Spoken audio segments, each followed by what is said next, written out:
Hello everyone, welcome back to my channel. I am Rimzim, second year BSc nursing student.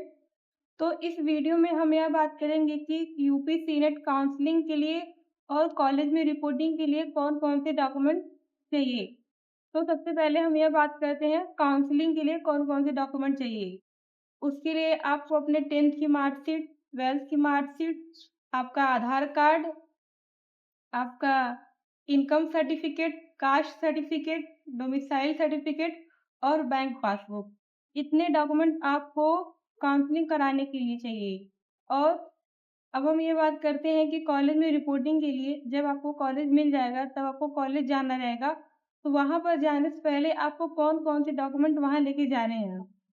उसके लिए 10th और 12th की marksheet, आपका caste certificate मतलब जाति प्रमाण पत्र, डोमिसाइल सर्टिफिकेट मतलब निवास प्रमाण पत्र और इनकम सर्टिफिकेट। आप अपना भी इनकम सर्टिफिकेट रख लीजिएगा और अपने पेरेंट्स का फादर का इनकम सर्टिफिकेट रख लीजिएगा और आधार कार्ड और बैंक पासबुक भी रख लीजिएगा।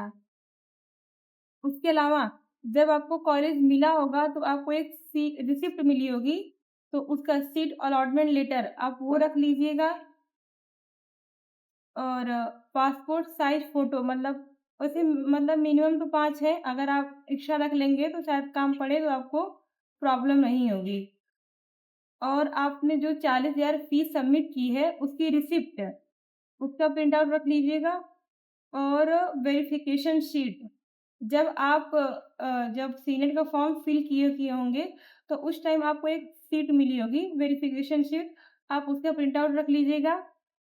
उसके अलावा ट्रांसफ़र सर्टिफ़िकेट मतलब टीसी, जैसे मान लीजिए अगर आपने 12th कंप्लीट करके बाद सीनेट का फॉर्म फिल किया है, तो आपने जहाँ से 12th किया है, वहाँ के स्कूल में टीसी मिलेगा, आप वहाँ जाके बनवा सकते हैं। और यदि मान लीजिए आपने बीएससी कंप्लीट कर लिया है, कोई ग्रेजुएशन कंप्लीट कर लिया है, तो आप उस कॉलेज से जाकर वहाँ से ट्रांसफ़र सर्टिफ़िकेट बनवा सकते हैं। और यदि आपने मान लीजिए बीएससी आपका अभी चल रहा है, तो आप 12th का ही ट्रांसफ़र सर्टिफ़िकेट कॉलेज में जाके बनवा सकते हैं और वो ट्रांसफ़र सर्टिफ़िकेट ले सकते हैं। और एंटी रैगिंग सर्टिफ़िकेट ये कॉलेज में ही बनेगा। और गैप सर्टिफ़िकेट मतलब आपने जो सीनेट का फॉर्म भरा है, उससे मतलब उस और आपने जब जब उससे पहले जो 12th पास किया, उसके बीच में इतना गैप है। तो वैसे इतना इम्पोर्टेंट डॉक्यूमेंट नहीं है, अगर नहीं बन पाए तो इतना परेशान नहीं होना है। उसके अलावा मेडिकल फिटनेस सर्टिफ़िकेट, तो ये जो मेडिकल फिटनेस सर्टिफ़िकेट है जैसे हमने हमने अपना मेडिकल फिटनेस सर्टिफ़िकेट अपने जो जिला अस्पताल से जाके बनवाया था, पर उसका कोई काम नहीं लगा। हमने वहाँ पैसे लगा के बनवाए थे, पर यहाँ आके जब हम कॉलेज में रिपोर्टिंग के लिए आए, उस कॉलेज से एसोसिएटेड जो हॉस्पिटल है, उसमें हम लोग का मेडिकल सर्टिफ़िकेट बना।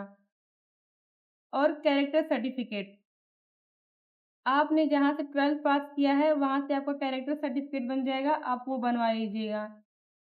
और बस इतने डॉक्यूमेंट आपको रिपोर्टिंग के लिए चाहिए। और आप ये जो सभी डॉक्यूमेंट है, हर डॉक्यूमेंट की कम से कम 2 फ़ोटोकॉपी रख लीजिएगा। और यदि आपको कोई क्वेरी हो तो प्लीज़ कमेंट सेक्शन में